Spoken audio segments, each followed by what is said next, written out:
During the pre-launch phase of Resident Evil Village, fans have noticed that the game has clearly been influenced by a past title, Resident Evil 4. In Resident Evil 8, you are in Europe on a mission to rescue a kidnapped daughter. In order to do so, you start out in a remote, out-of-date village that leads you into a foreboding castle.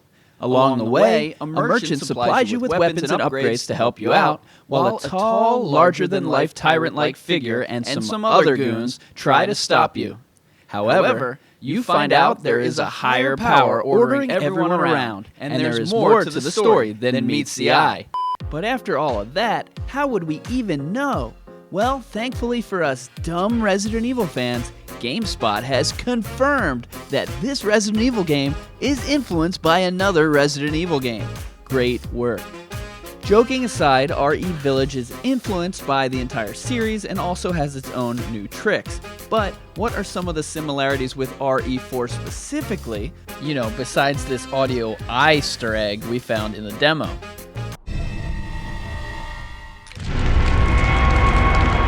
And this set of knockers we saw in No. This set of knockers that we saw in the RE8 demo that we might have seen in RE4. Plus all the visible connections to inventory expansion, merchant and the Duke, weapons upgrade system, things to buy, weapon variety, money and treasure, new game plus, Lycans Ganados, story connection, RE4 Remake. What else from RE4 might we see in Village? And is this whole thing a conspiracy to reuse game assets for a Resident Evil 4 remake? Let's break it down. Let's take a look at it. Ethan. So we finally meet.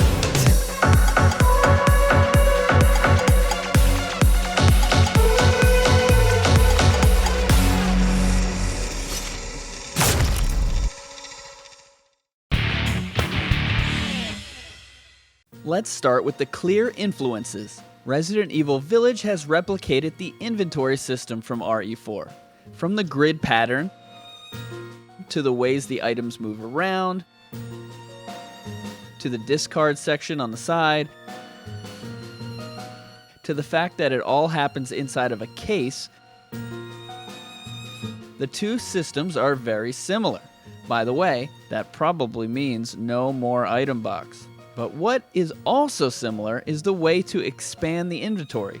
In other RE games, you have to find items like a backpack or a side pack, but in RE4 and RE8, you have to purchase the inventory expansions in terms of attaché cases or now with extra baggage. And to buy these upgrades, you guessed it, you meet up with a merchant.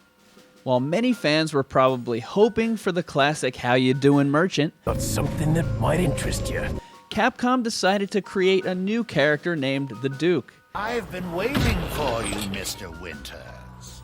The Duke seems to be a little less mysterious than his counterpart, but he offers the same type of things.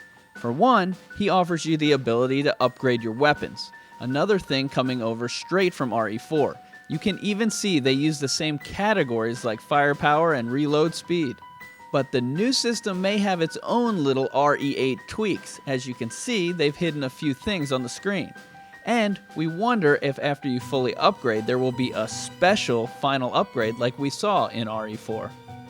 Aside from direct upgrades, you will also be able to buy attachments again, plus things the RE4 merchant sold like health. But it also appears the RE8 Duke has even more things to sell, like ammo blueprints and ammo itself. One thing we don't know about is the weapon variety that we'll see in RE8, but with the influences we've talked about so far, it might be safe to assume that, like with Resident Evil 4, Resident Evil 8 will feature multiple versions of each of the classic RE weapons. Another hint? The tiny replicas that will be included in the Japanese special edition of Resident Evil Village, which shows even more types of weapons. But to do all that stuff, you're gonna need some money, and the game has a currency called Lei. Capcom has confirmed that smashing vases and other things to find items is back, and we think it might be like RE4 where some things will have money in it. In RE4, some enemy deaths would also lead to treasure, and this clip shows that slaying enemies in RE8 will sometimes produce something, maybe treasure. We are also led to believe that the treasure hunting mechanic first added in RE4 will be back. An eagle-eyed person would catch this shiny object on the ceiling. It reminds me of the spinal gems from RE4, and if we find them, we'll have to sell them, and the merchant has a special section we think is just for that.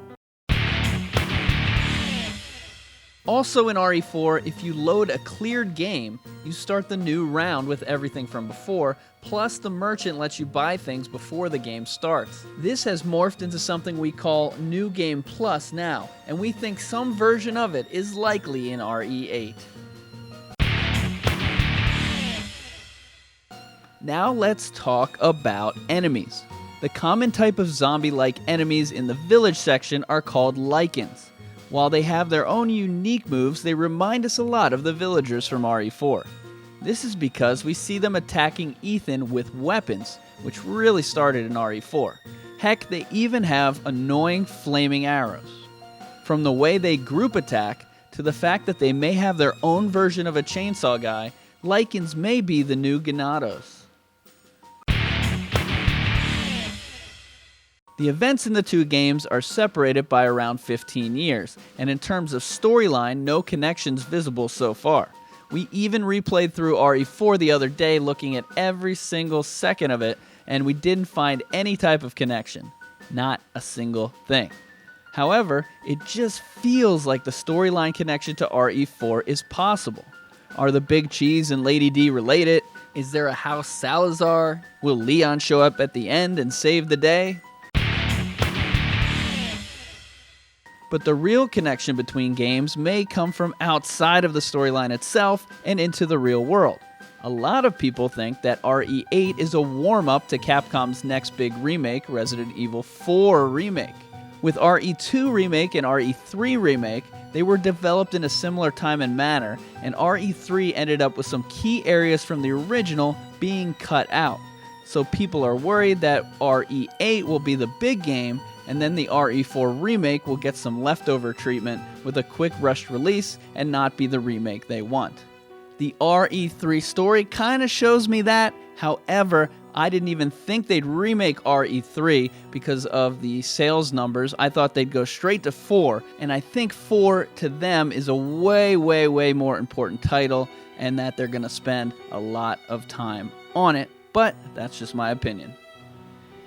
So what do you think? What else from RE4 do you think will be in, or do you want to be in Resident Evil Village? Did we miss any connections? Let me know in the comments. And if you're into more Resident Evil Village and content, follow Where's Barry B on social media, and don't forget to like and subscribe!